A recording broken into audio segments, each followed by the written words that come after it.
Et on continue toujours, mesdames, messieurs, avec la réélection de certaines circonscriptions pour les législatives de 2025. En fait, pour parler davantage, nous avons le plaisir d'avoir avec nous en ligne madame Nefissa Ousmane, experte en développement durable. Alors, bonjour madame.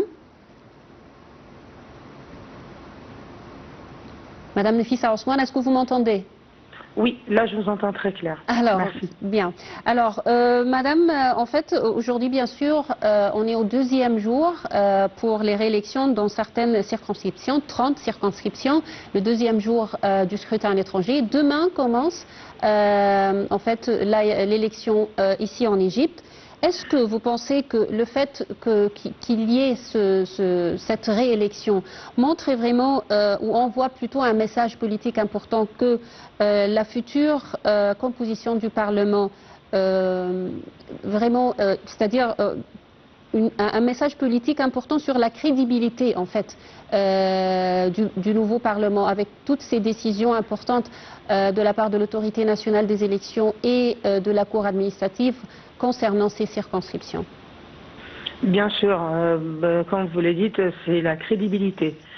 C'était une surprise pour certains et même les gens, ils sont, les peuples dans tous les pays sont étonnés parce que, bien évidemment, ils croient que c'est parce que c'est en Égypte, ça se camoufle toujours parce qu'on a toujours une très mauvaise image de les élections et tout ce qui se passe et que toujours il y a des choses derrière qu'on ne comprend pas trop. Et là, le message était très clair et que ça fait une nouvelle période en fait et que ça nous donne un espoir de la crédibilité, de la transparence, de la sincérité, que c'est le choix du peuple et pas plus que ça.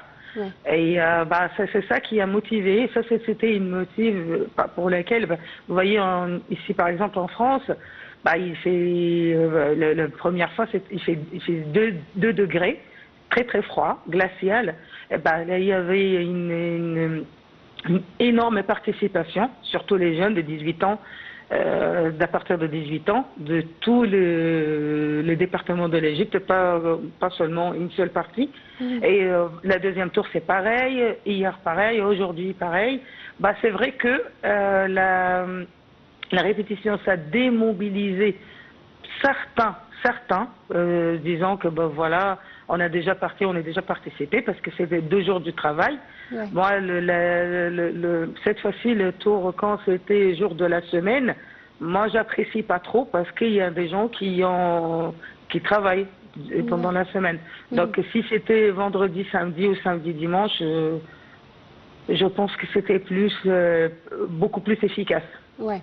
Alors, Madame Nefissa, en fait, si on parle en fait de la participation des Égyptiens en général, à l'étranger ou en Égypte, comment vous voyez la participation ces dernières années, surtout avec cette grande participation de la part de la femme et des jeunes également? Moi, je trouve que cette fois-ci, en France, par exemple, c'est pas le double, c'est le triple de participation. Les personnes avant n'étaient pas trop motivées, l'image n'était pas très claire, il n'y avait pas beaucoup d'efforts sur la transparence, sur les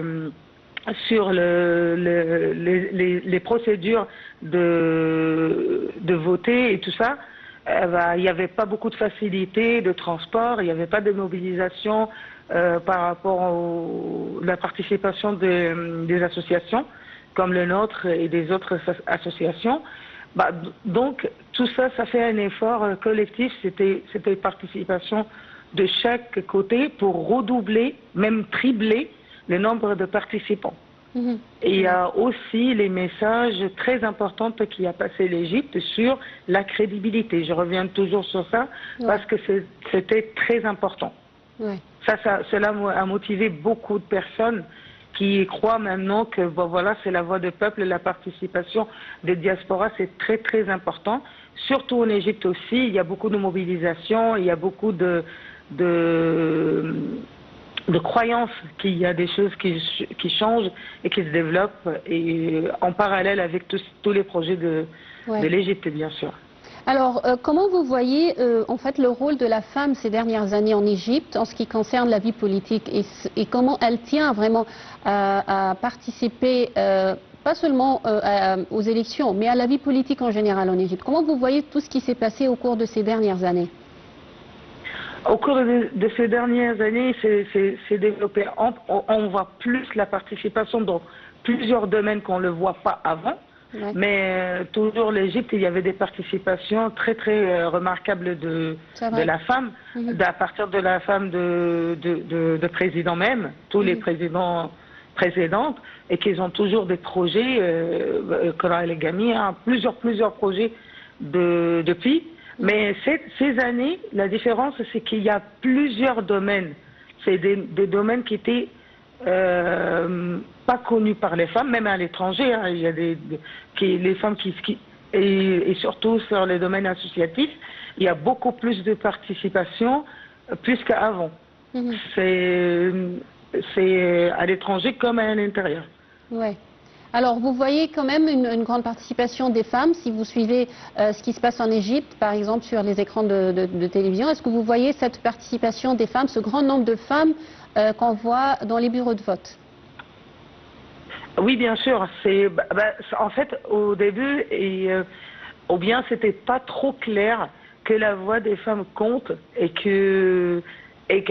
qu'en participant, en fait, c'est comme les femmes, comme les jeunes.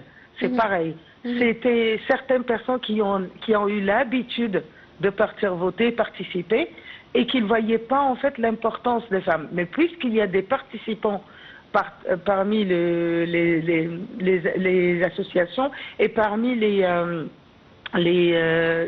personnes, j'ai oublié le nom, c'est les candidats des femmes, plusieurs et nombreuses femmes qui ont déjà des candidates participantes.